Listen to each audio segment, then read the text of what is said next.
Hai semuanya, Assalamualaikum warahmatullahi wabarakatuh. Ketemu lagi sama aku Hanifah. Apa kabar guys? Semoga kalian selalu sehat, baik-baik aja, semangat terus kayak biasa. Dan untuk kalian yang baru pertama kali nonton, selamat datang. Aku upload video baru setiap hari Selasa, Kamis, dan Sabtu jam 8 malam. Jadi stay tune, jangan lupa nonton. Jangan lupa subscribe juga.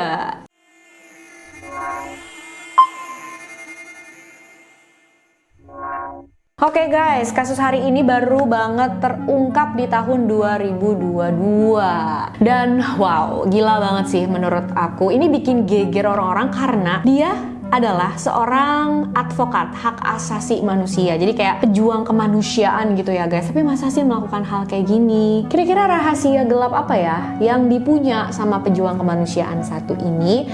Aku yakin bakalan ada banyak pendapat yang berbeda-beda dari kalian. Dan aku udah gak sabar banget pengen denger. Jadi gimana cerita lengkapnya? Langsung aja yuk kita bahas.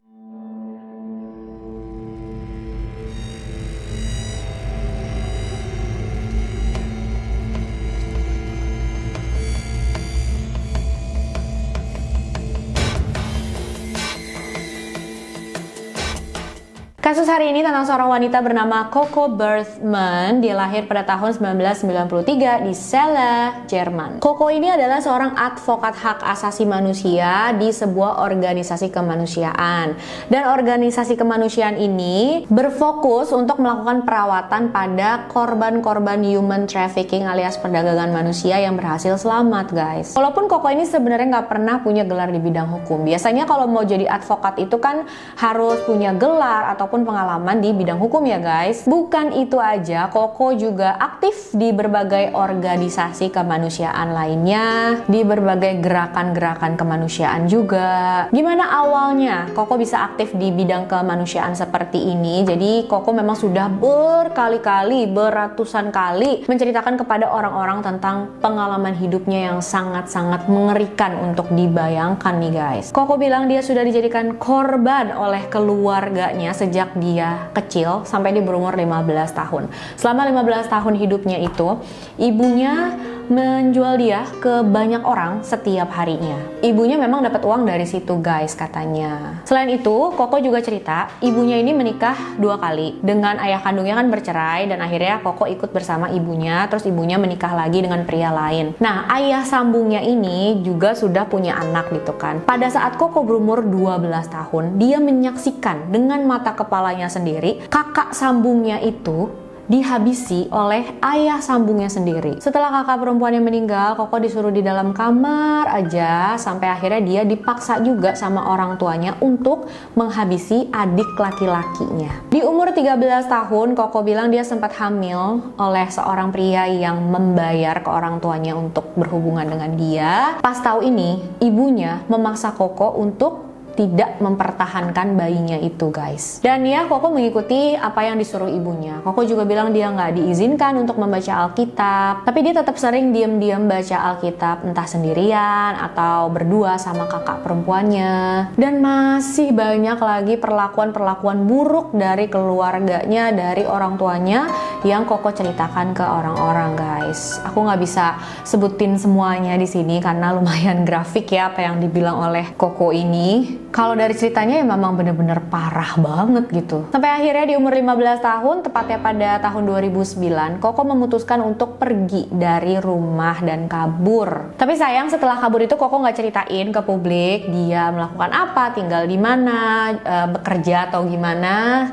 Yang jelas pada tahun 2017, dia bergabung dengan agensi au pair dan pindah ke Utah, Amerika Serikat. Jadi dari info-info yang aku dapat sih, program au pair ini adalah program pertukaran budaya bagi generasi muda di seluruh dunia. Orang yang ikut dalam program ini akan pindah ke negara lain, tinggal di sana bersama keluarga lokal yang ada di sana. Mereka mempelajari budaya keluarga tersebut, bahasa mereka juga, dan banyak yang sambil kuliah juga di luar negeri itu. Dan orang yang ikut program au pair ini di rumah keluarga yang dia tinggali itu ya juga membantu sedikit-sedikit kayak bersihin rumah, juga menjaga anak-anak mereka gitu. Saat ikut program au pair itu, Coco juga mendaftar di salah satu universitas yang ada di sana. Jadi dia sambil kuliah guys. Dia belajar untuk menjadi seorang pengasuh. Nah, di salah satu kelas yang ada di universitasnya itu, dia dia akan bertemu dengan seorang pengajar yang bakalan deket banget gitu ya sama dia, sampai Koko ini menyebut dia sebagai ibu spiritualnya. Nah, pengajar yang dipanggil ibu spiritual oleh Koko ini adalah pengikut ajaran Mormon. Sebagai info tambahan aja nih teman-teman, ajaran Mormon itu ibadahnya sama di gereja juga, tapi beda dengan gereja umat Kristiani. Jadi gerejanya berbeda, ada gereja khusus Mormon, dan Alkitabnya juga katanya berbeda guys. Jadi ada Alkitab khusus umat Mormon gitu. Koko pun mulai dikenalkan dengan ajaran Mormon. Di tahun 2017 itu juga Koko mulai datang ke gereja-gereja Mormon, menceritakan pengalamannya yang sangat-sangat luar biasa mengerikan itu ya. Tapi karena dia berhasil keluar dari semua itu, dia berhasil kabur dan akhirnya bangkit lagi,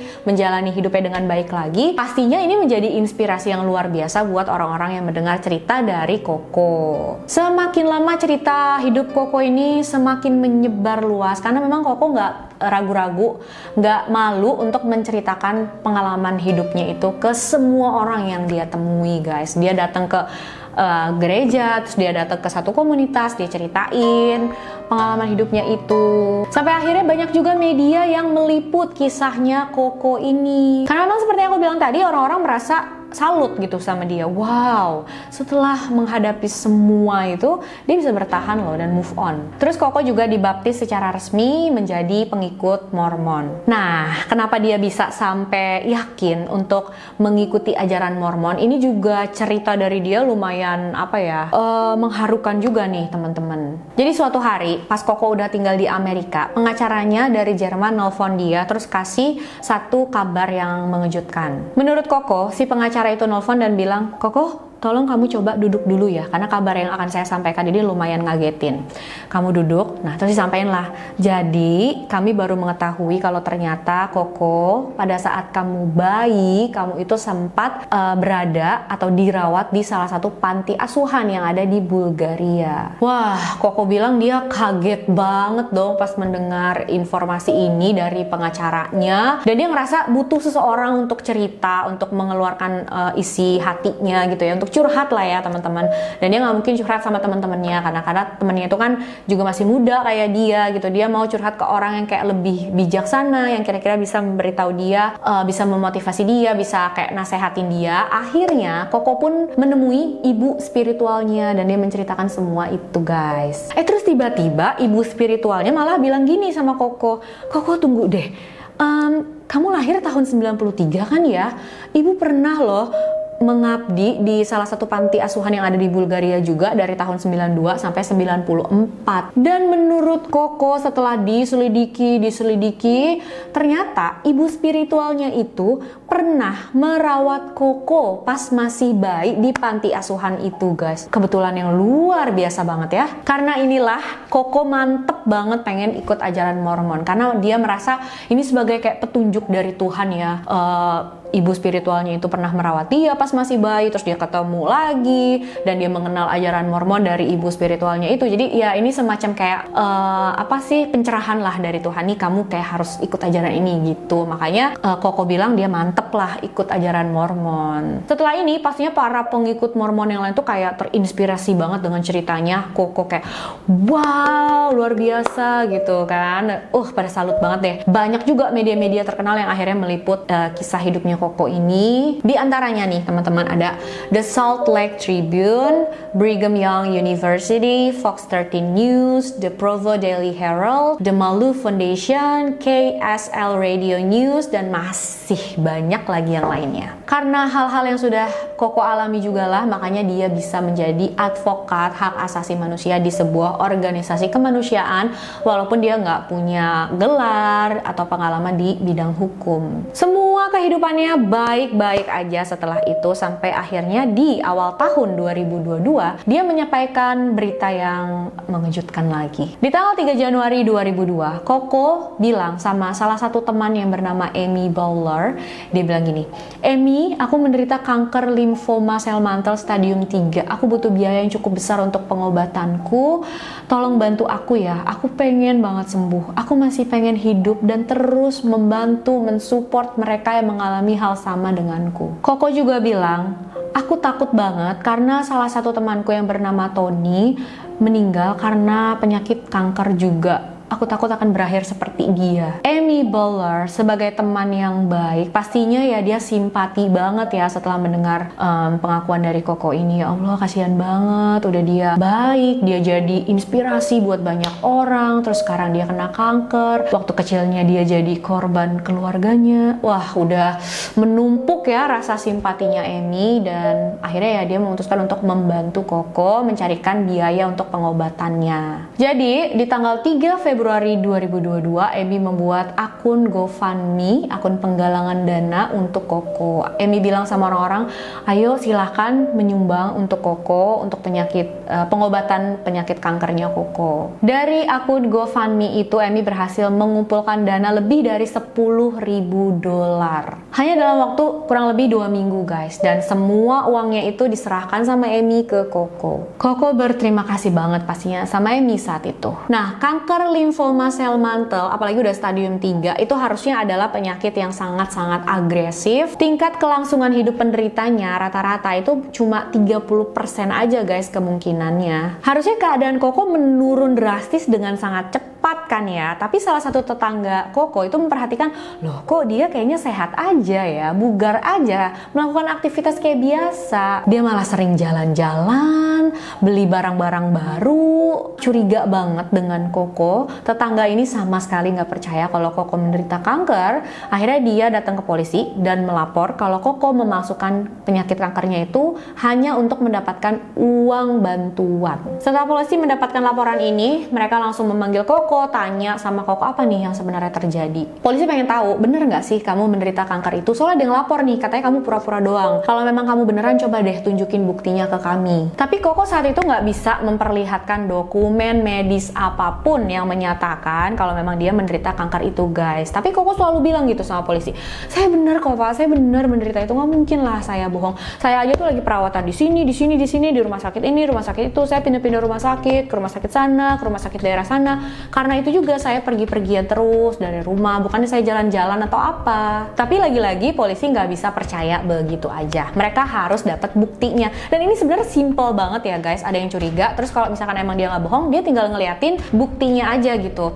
Diagnosis dari dokter yang menangani dia kalau dia memang menderita kanker. Tapi sayangnya Koko nggak bisa memperlihatkan bukti ini. Koko sampai bilang, oh maaf Pak, kayaknya di rumah sakit ini. Disamperin ya sama polisi, di sana juga nggak ada. Ternyata Koko nggak jadi pasien di sana. Terus Koko bilang, oh mungkin belum terdaftar karena aku di sana sebentar doang. Aku di rumah sakit sana. Disamperin lagi sama polisi ke sana. Ternyata nggak ada juga. Dan tau nggak sih akhirnya Koko ini bilang apa guys? Dia bilang sama polisi, oh iya Pak, saya lupa ada buktinya di laci kamar saya di rumah gitu. Biar saya ambil. Kata polisi, udah nggak usah diambil, biar kami aja yang datang ke sana. Tugas polisi pun datang ke sana, menggeledah rumahnya Koko, mencari di laci-laci semua rumahnya, di kamarnya, dan ketemu memang mereka menemukan beberapa dokumen-dokumen penting kayak dokumen pajak, entah dokumen ininya itunya, pokoknya yang penting-penting. Tapi nggak di situ nggak ada sama sekali dokumen medis yang menyatakan kalau Koko menderita kanker seperti yang dia klaim. Dan Koko juga bilang gini sama polisi, sebenarnya ya Pak, alasan saya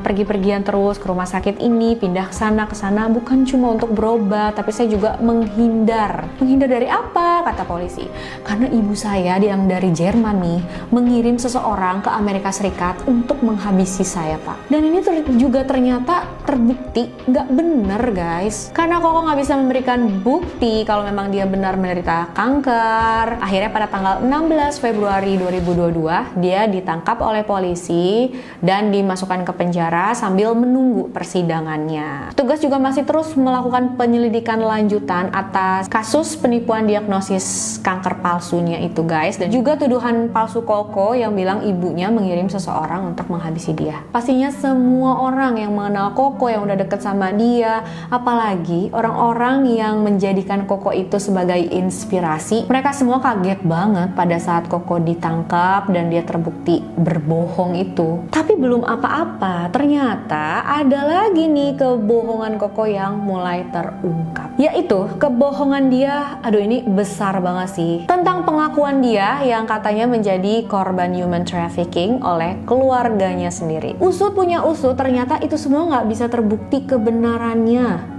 Nama aslinya aja ternyata bukan Coco Berthmann, tapi Sandra Renata Ruff. Coco dalam ceritanya yang dia bilang ke orang-orang pada tahun 2009 dia berhasil kabur kan dari keluarganya. Padahal sampai tahun 2015 aja dia tuh masih tinggal bersama keluarganya di Jerman dan dia juga masih sekolah SMA di sana. Setelah lulus SMA, baru dia mutusin untuk pindah ke New York City mengikuti program au pair. Dan hubungan Coco dengan ibunya saat itu baik-baik aja. Ibunya anterin Coco ke bandara, mereka foto-foto di bandara itu. Coco juga ngasih semacam buku jurnal atau buku harian gitu ya ke ibunya yang isinya semua tentangku untuk ibu dari Sandra. Terus di beberapa halaman juga ada foto Coco dan keinginan terbesarnya yaitu untuk berkeliling dunia menjadi seorang pengasuh. Di buku itu, Coco juga menuliskan, selamanya aku berterima kasih kepada ibuku karena selalu ada untukku, gak peduli apapun itu. Dan ibu adalah orang yang paling mengagumkan di dunia. Nah, ini yang faktanya ya, dia sama ibunya hubungan masih baik-baik aja. Bahkan pada saat dia di New York, ibunya sempat ngunjungin Coco ke sana. Mereka foto-foto juga di New York. Di situ ada Coco, ada pacarnya, ada ibunya. Tapi Coco nggak lama ya di New York, cuma 1 tahun aja. Habis itu dia balik lagi ke Jerman. Di tahun 2017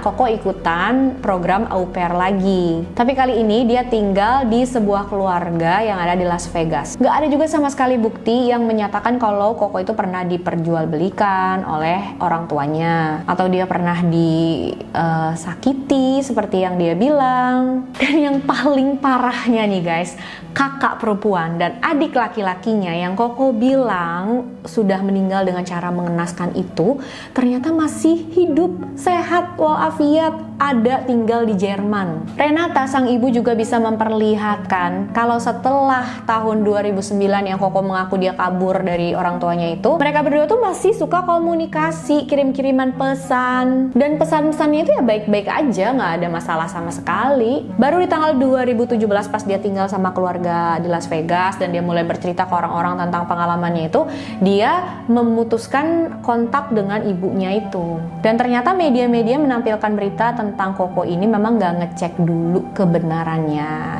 Mereka cuma mendengar dari ceritanya Coco aja, dari satu pihak itu aja. Mereka sama sekali nggak pernah mencari tahu di mana keluarganya Coco atau mungkin menginterview keluarganya Coco apakah benar itu gitu, apakah cari bukti lain yang mendukung omongannya Coco. Sebelum 2022 ini, Renata juga sudah pernah melihat berita tentang anaknya ini dan klaim anaknya yang bilang dia kayak disakiti sama orang tuanya gitu kan. Dan Renata menghubungi pihak media tersebut, bilang kalau itu nggak benar gitu dan dia adalah ibunya Coco, semua ceritanya itu nggak benar segala macam. Tapi ada beberapa pihak media yang mendengarkan terus akhirnya menghapus begitu aja artikel berita tersebut tanpa minta maaf juga sama Renata sama sekali. Bahkan ada juga media yang tetap menampilkan wawancaranya dengan Coco. Walaupun mereka sudah dapat info dari ibunya Coco yaitu Renata yang bilang kalau itu semua nggak benar. Dan kalian masih ingat kan ceritanya Coco yang bilang, oh dia sempat dirawat oleh ibu spiritualnya pada saat berada di panti asuhan Bulgaria pas Coco masih bayi. Dan ternyata itu semua juga nggak benar. Jadi cerita tentang Coco ini, tentang dia yang mau masuk ajaran Mormon karena apa yang sudah dia alami, kan ada ya beritanya gitu di online. Dibacalah sama ibu spiritualnya dan dia kaget gitu. Ibu spiritualnya tuh ngerasa nggak pernah ada hal-hal kayak gitu. Dia juga nggak pernah mengabdi dengan panti asuhan di Bulgaria. Duh, ngarang banget nih Coco gitu kan. Dia sempat komplain gitu sama media yang menampilkan berita tersebut, yaitu media dari gereja Mormon, salah satu gereja Mormon. Media tersebut main hapus aja artikelnya tanpa klarifikasi, tanpa bilang, oh maaf ya berita ini nggak benar gitu ya, klarifikasi lah ke orang-orang yang sudah pernah baca. Enggak, cuma dihapus aja, dihapus begitu aja beritanya. Dan memang Coco lahir iya di Jerman karena sang ibu Renata punya akte kelahiran Coco yang menyatakan kalau dia lahir di Celle, Jerman. Coco pun gak pernah dilarang untuk baca Alkitab. Dia adalah seorang Katolik Roma yang aktif. Dia dibaptis, sering menjalani ritual keagamaan pas dia masih kecil. Ada bukti foto-fotonya juga pada saat Coco menerima komuni pertamanya. Di foto itu dia bareng sama kakak perempuan dan adik laki-lakinya. Sebenarnya ada satu kejadian nih yang aku juga gak tahu apakah ini benar atau cuma karangannya Coco aja. Jadi Coco itu sempat menuduh ayah sambungnya melecehkan dia, guys. Padahal menurut ibunya Koko sih suami keduanya itu baik, menerima dia dan anak-anaknya padanya gitu. Koko sampai lapor ke polisi, tapi setelah polisi selidiki ternyata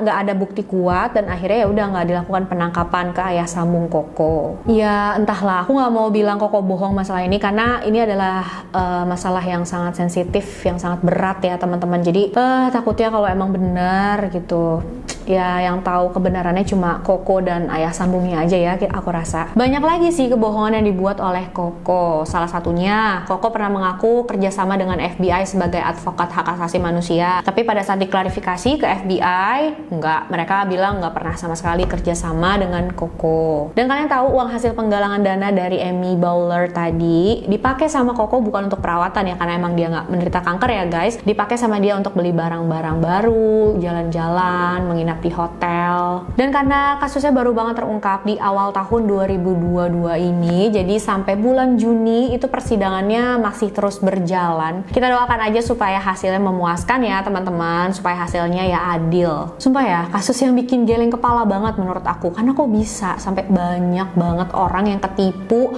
cuma dengan omongannya. Dia tuh cuma ngomong aja, nggak punya bukti apa-apa, tapi orang-orang tuh percaya loh semuanya sama dia. Bahkan media juga ya menampilkan beritanya, berbagai media terkenal juga menampilkan beritanya tanpa ngecek backgroundnya dulu atau ngecek ya nyari buktinya dulu lah gitu, langsung ditampilin aja. Menurut seorang jurnalis yang bernama Lynn Kenneth Baker, di akun YouTube-nya dia akan membahas tentang kasusnya Koko ini. Menurut dia, seharusnya reporter atau jurnalis sebelum menyiarkan berita, apalagi yang berhubungan dengan kasus-kasus berat seperti penghilangan nyawa seseorang, selidiki dulu apakah korban itu mengatakan hal yang benar. Tanya juga ke tersangkanya, jangan menyiarkan berita yang didapat dari satu pihak aja, kecuali sudah ada bukti-bukti yang kuatnya. Ya ini juga nggak ada bukti, makanya seperti yang aku bilang tadi, cuma pengakuan dari Koko aja. Memang sih ya, manusia itu kan pasti naturalnya kalau mendengar seseorang lagi sakit atau mengalami musibah, mengalami hal yang mengerikan, iya pasti mereka tuh simpati lah gitu, memberikan simpati,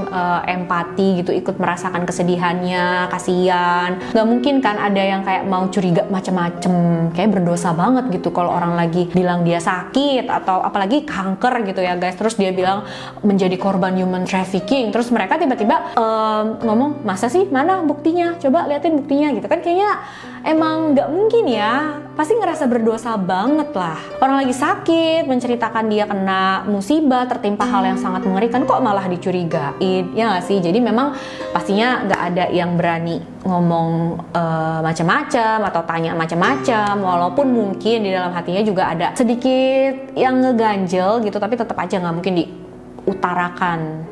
Jahatnya ternyata ada orang yang malah memanfaatkan semua ini untuk keuntungannya sendiri ya guys, untuk mendapatkan apa yang dia pengen, apa yang dia mau. Jadi sebenarnya apa sih yang Koko mau? Motif dia melakukan semua ini apa? Untuk uang. Nah, seorang profesional kesehatan mental berlisensi yang bernama Dr. Todd Grande, setelah menganalisis kasus Koko ini, dia berpendapat kemungkinan besar Koko melakukan semua ini bukan hanya karena uang, tapi untuk mendapatkan perhatian yang lebih dari orang-orang guys. Karena semakin dia menceritakan penderitaannya, dia semakin mendapatkan simpati, mendapatkan perhatian, kepedulian gitu ya dari orang-orang sekitarnya, dan itu membuat dia nagih.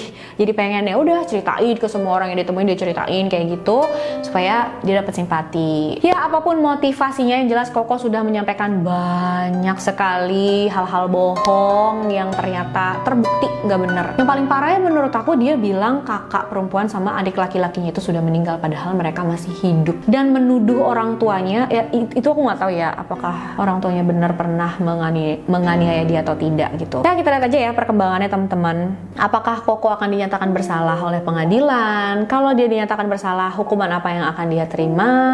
Tapi kalau menurut kalian gimana guys? Apakah Koko benar menjadi korban human trafficking oleh keluarganya sendiri walaupun memang petugas belum bisa menemukan buktinya? Jangan lupa komen ya, apa pendapat kalian tentang kasus ini? Aku pengen banget dengar. Makasih udah nonton videonya sampai akhir. Jangan lupa like, subscribe, dan share video ini sebanyak-banyaknya biar makin banyak yang nonton. Aku makin semangat juga bikin videonya. Sampai jumpa di video selanjutnya guys. Bye-bye.